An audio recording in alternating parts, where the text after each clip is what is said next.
বাঙালি থানায় সবাইকে স্বাগত জানাই। আপনারা তো অনেকভাবে রান্না করেছেন চিকেন, একবার আমার মতন করে সহজ পদ্ধতিতে আপনিও শিখে নিতে পারবেন ছোট ছোট টিপস সহ। তেল মশলার পরিমাণ খুবই কম, খেতে কিন্তু অসাধারণ হয়েছিল। এখানে গোটা পেঁয়াজ আর গোটা রসুন দিয়ে আমি এখানে চিকেন রান্না করব। তবে আজকে আমি এত তেল মশলা কম দিয়ে কিভাবে চিকেন রান্না করলাম, চলুন সেটা একবার দেখে নেওয়া যাক ভিডিওর মাধ্যমে। আশা করছি আজকের ভিডিওটি আপনাদের ভালো লাগবে। সকল বন্ধুদের কাছে অনুরোধ করছি সম্পূর্ণ ভিডিওটি দেখার।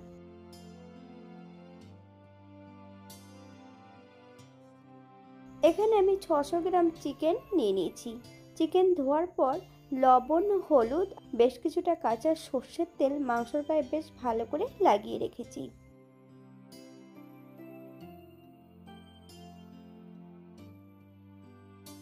এই পর্যায়ে অ্যাড করব বেশ কিছুটা জল ঝরানো টক দই।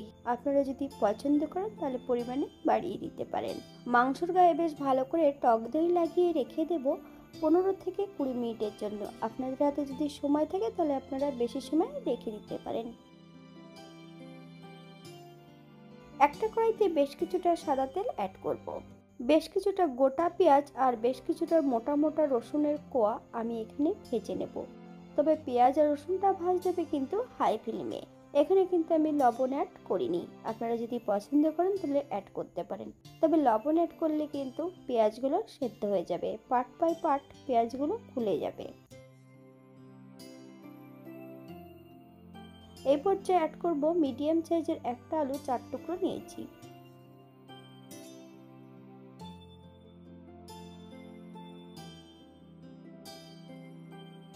চার টুকরো আলু একটু লবণ আর হলুদের গুঁড়ো দিয়ে বেশ ভালো করে ভেজে নেব।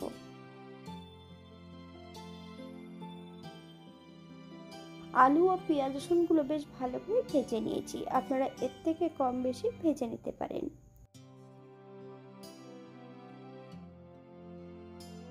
অল্প করে একটু সর্ষের তেল অ্যাড করব কড়াইতে। ফোড়নে রেখেছি সাদা জিরে,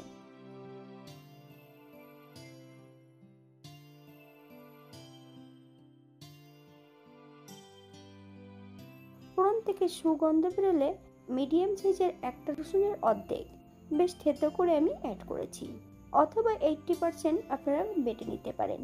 মিডিয়াম সাইজের একটা পেঁয়াজ বেশ ছোট ছোট টুকরো করে কেটে অ্যাড করেছি, আপনারা যদি পছন্দ করেন তাহলে পরিমাণে বাড়িয়ে দিতে পারেন।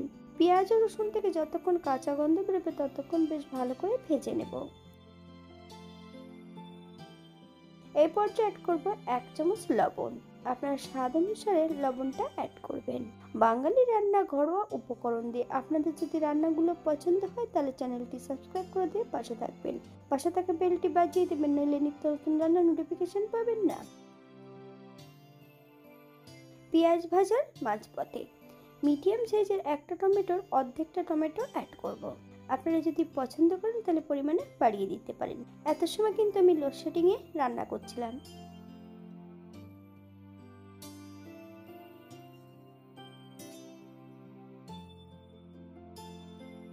এই পর্যায়ে বেশ কিছুটা বাটা মশলা অ্যাড করব। আদা, জিরে, ধনে, শুকনো লঙ্কা একই সঙ্গে বেটে রেখে সম্পূর্ণ বাটা মশলাটা অ্যাড করব।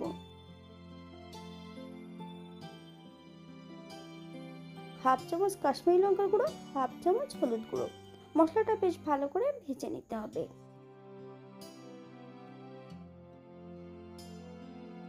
এই পর্যায়ে অ্যাড করব মশলা ধোয়া বাটি থেকে সামান্য একটু জল। মিডিয়াম আঁচে বেশ মশলাটা ভালো করে কষিয়ে নেব, অথবা মশলা থেকে যতক্ষণ তেল না ছাড়ছে ততক্ষণ বেশ ভালো করে মশলাটা কষিয়ে নিতে হবে।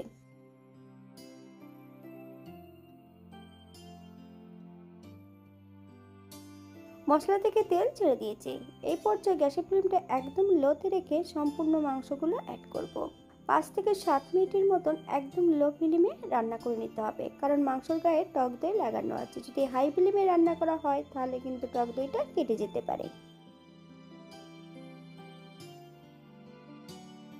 আমার চ্যানেলে অনেক রকমের চিকেনের রেসিপি দেওয়া আছে, আপনাদের যদি পছন্দ হয় তাহলে একবার চ্যানেলটি ঘুরে দেখে নেবেন। আপনারা একবার স্ক্রিনের দিকে ফলো করবেন।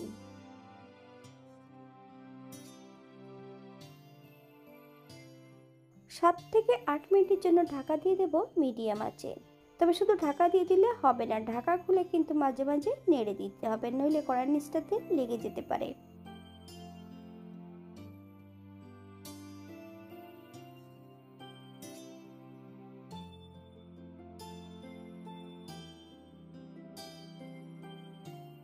এখানে আমি বেশ কিছুটা গোটা কাঁচা লঙ্কা অ্যাড করেছি। আপনারা যদি পছন্দ করেন তাহলে পরিমাণে বাড়িয়ে দিতে পারেন।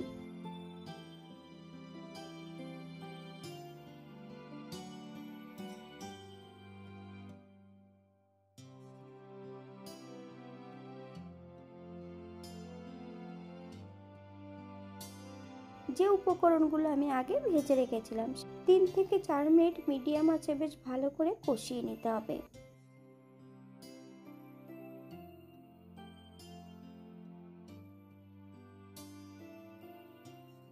মাংস কষানোর শেষ পর্যায়ে যে পাত্রে আমি ম্যারিনেট করেছিলাম সেই পাত্রে আমি কিন্তু জলটা গরম করে নিয়েছি। তাই এই পর্যায়ে আমি 2 কাপ গরম জল অ্যাড করব। আপনাদের যতটা গ্রেভির প্রয়োজন আপনারা ততটা জল অ্যাড করতে পারেন। 7 থেকে 8 মিনিটের জন্য ঢাকা দিয়ে রেখে দেব।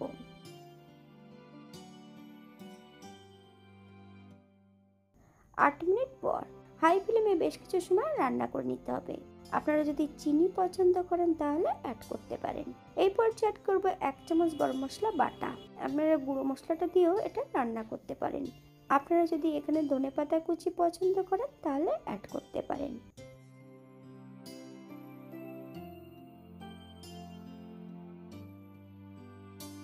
গ্যাসের ফ্লেমটা অফ করে দিয়ে 5 মিনিটের জন্য স্ট্যান্ডিং টাইম দেব। তারপর সার্ভ করব। এটা দেখতে যেমন ভারী সুন্দর হচ্ছে, এটা গরম ভাতে খেতে কিন্তু অসম্ভব ভালো। আমি আজকে এখানে কিন্তু মশলার পরিমাণ খুবই কম দিয়ে রান্না করেছি। এই গরমের দিনে আপনারা ঠিক এমনভাবে চিকেন রান্না করে নিতে পারেন, খেতে কিন্তু খুবই সুস্বাদু হবে।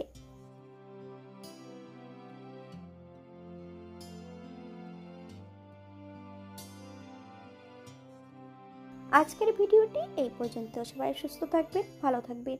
অন্যদিন নতুন রেসিপি নিয়ে আপনাদের সামনে আবার আমি হাজির হব। নতুন ও পুরনো সকল বন্ধুদের অসংখ্য ধন্যবাদ ভিডিওটি দেখার জন্য। হাতে যদি সময় থাকে তাহলে একটা লাইক, কমেন্ট, শেয়ার করবেন।